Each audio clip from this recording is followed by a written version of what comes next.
Teringat awal tahun 2020, pejabat Indonesia bercandain COVID. Ada yang mengatakan corona tidak mungkin masuk ke Indonesia, mereka akan mati karena panasnya cuaca. Ada pejabat yang mengatakan mereka nggak mungkin masuk ke Indonesia karena orang Indonesia kebal, karena makan nasi kucing. Ada pejabat yang mengatakan lagi, masuknya susah, izinnya rumit, jadi mereka tidak mungkin bisa masuk. Sampai terakhir di gedung DPR tertulis, di spanduk, COVID dilarang masuk. Lu kata COVID bisa baca apa? Intinya melecehkan dan menganggap sepele di awal, mengakibatkan apa yang terjadi saat ini. Ambiar kesehatan dan ekonomi negara level bawah dan level tengah, kecuali yang dapat anggaran dan oligarki masih menganggap benar kelolaan negaranya. Yo monggo kowe sing jabat sakarep mula. Sekarang varian kedua Delta merajalela, menjadi gelombang kedua mengganas. Mulai disalahkan rakyatnya nggak kuat sama PPKM. PPKM aja mengeluh, apalagi di lockdown. Nah, kok ngene sih sampean bernegaranya, Cak? Kok nuduh rakyat? Bentar, jangan-jangan kalau di lockdown 100% dengan darurat militer plus dikasih cuan selama 14 hari, langsung reda COVID-nya ketimbang di PPKM kan, dimana 80% manusia masih pada ngider bingung sih tepatnya. COVID jadi tetap merajalela karena ikut bergerak juga mengikuti cangkangnya. Sudahlah, pokoknya nggak ada lockdown, adanya PSBB, lalu PPKM, lalu nanti muncul singkatan baru dan apalagi strateginya, ya terserah. Lalu sibuk vaksin sana-sini, tahu-tahu ada strain mutasi baru, Lambda, jreng kaget lagi. Dimana Lambda ini katanya anti vaksin, kebal vaksin. Apa sih sebenarnya yang terjadi? Vaksin sama virus kok pinter-pinteran begini? Sakti-saktian, punya jurus di atas jurus. Karena bernegaranya punya gaya sendiri, gak mau denger ilmu selain ilmu orang di sekitar istana, maka ya gak apa-apa kita gak dianggap.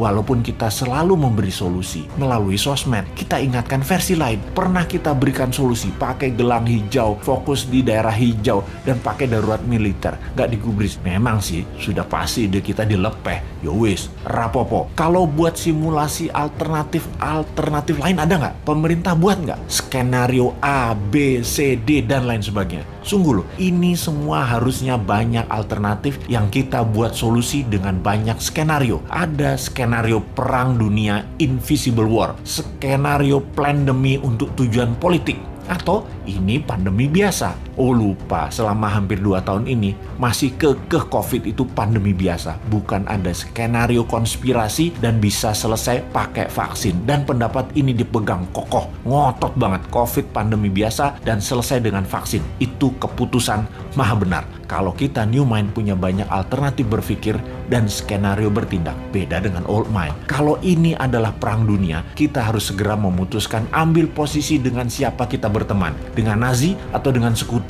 Kalau ala perang dunia kedua, kalau ini pandemi, biological war sama globalis, maka kita juga harus lobby internasional dengan big pharmacy. Kalau ini pandemi dengan tujuan politik, kita pepet lawannya musuh kita. Ini dari sisi hulu, dari biang masalahnya. Kalau dari sudut pandemi globalis yang terus menginginkan kendali kesehatan, maka apa yang terjadi kalau vaksin sudah 100% populasi di Indonesia, ternyata pandemi COVID tidak hilang juga? Beli vaksin lagi? Lama hal ini sudah kita pertanyakan, namun pejabat bilang tidak mungkin, pasti hilang dengan vaksin. Iya, paham. Kalau tidak selesai, ya nggak dijawab. Lalu yang dia bilang adalah, lo ngeyel sih. Oke, kalau new mind bagaimana? Punya skenario lah kalau new mind. Skenario kalau COVID tidak bisa selesai oleh vaksin. Cara berhitungnya sederhana. Kalau terpapar 20.000 per hari, maka sebulan 600.000. Setahun 7 jutaan. Saat ini 3,5 jutaan. Alias total sampai akhir tahun 2022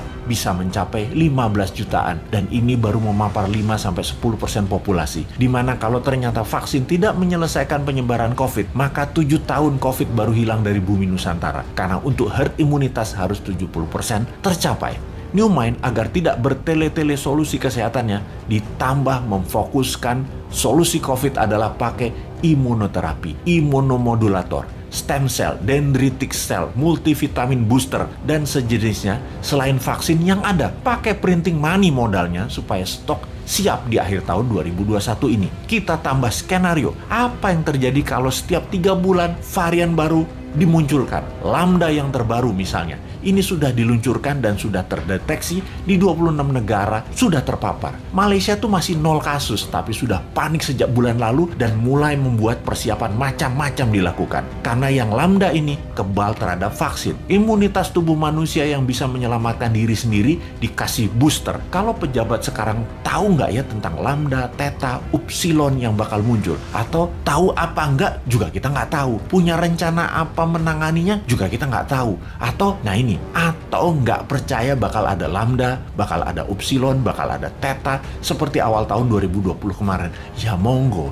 Jadi kalau vaksin tidak menyelesaikan masalah ditambah varian baru yang lebih kuat muncul, mau PPKM karet berapa lagi? Karet 4 seperti sekarang aja jebol. Kalau karet 10 pedes banget ya. Masih belum nyadar juga ya bahwa solusi selama 2 tahun ini belum terlalu tepat. Setidak tepat selalu berhutangnya untuk hal yang tidak produktif di dalam bernegara. Ayolah melobi globalis. Bisa kan ngerti? Cuma nanya, jangan marah dong bos. Aku ya ora paham. Cuman kasihan rakyat aja. Kita sangat memahami bahwa sampai saat ini pendekatan masalah COVID adalah pendekatan pandemi, bukan pendekatan perang biologi. Jadi penanganannya masih pendekatan kesehatan, bukan pendekatan perang, di mana cara menyelesaikannya bukan hanya masalah kesehatan, vaksin, vitamin, dan alat kesehatan, tetapi lobi politik luar negeri plus tukar-menukar alat tawar lainnya. Karena itu bagi New Mind masih meragukan akankah masalah pandemi ini akan jadi singkat jika menggunakan pendekatan seperti ini, pendekatan pandemi. Yang jelas sudah hampir tahun kedua pandemi ini berkuasa, belum juga menunjukkan COVID bisa dikalahkan. Jadi kira-kira apa yang terjadi dalam sisi bisnis di tahun pandemi ini oleh New Mind dikategorikan perang dunia ketiga. Yang jelas sabuk pengaman harus kencang terpasang, kantung oksigen bisa anjlok di depan Anda setiap saat. Kemahiran pilot dan kopilot dan para kru kapal menenangkan penumpang dan membawa pesawat sekarang sedang diuji. Lalu kita sebagai pebisnis, kita mau bermain baru atau mau mengembangkan apa yang sudah ada yang kita bangun. Di saat turbulence ini bisa ambil posisi diam atau menyalip. Baiklah, bagaimana kalau kita lihat filosofi bisnis terlebih dahulu tentang kebutuhan. Kebutuhan dasar sampai kapanpun akan ada. Kebutuhan sandang, pangan, papan itu kebutuhan utama. Kita ingin menjadi trendsetter,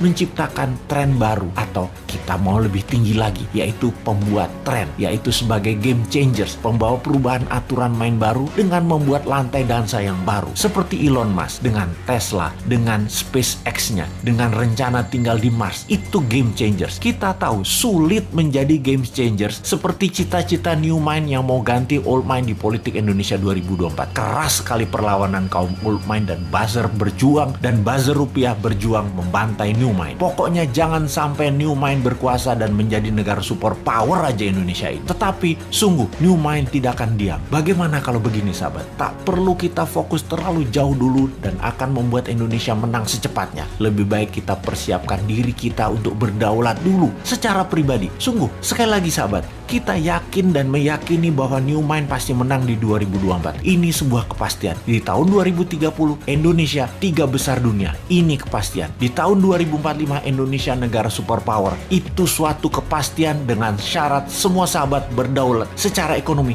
sekarang. Jadi saya sangat menyarankan dengan satu batu 2 target kena, yaitu Anda pintar, Anda paham, Anda makmur, dan bisa membantu sesama. Sahabat, jika Anda membeli video narasi Bosman Sadar Kaya Advance atau Road to Billionaire atau keduanya, maka di masa pandemi ini Anda bisa belajar merubah mindset dan memiliki bekal ilmu baru untuk sarana sukses Anda. Dan tak kalah penting, keuntungan penjualannya adalah untuk Rumah Yatim Indonesia yang di masa pandemi ini berat perjuangannya kalau sendirian. Sahabat, terima kasih atas keputusan Anda untuk belajar, membeli, dan membantu sesama. Salam hormat dari kami.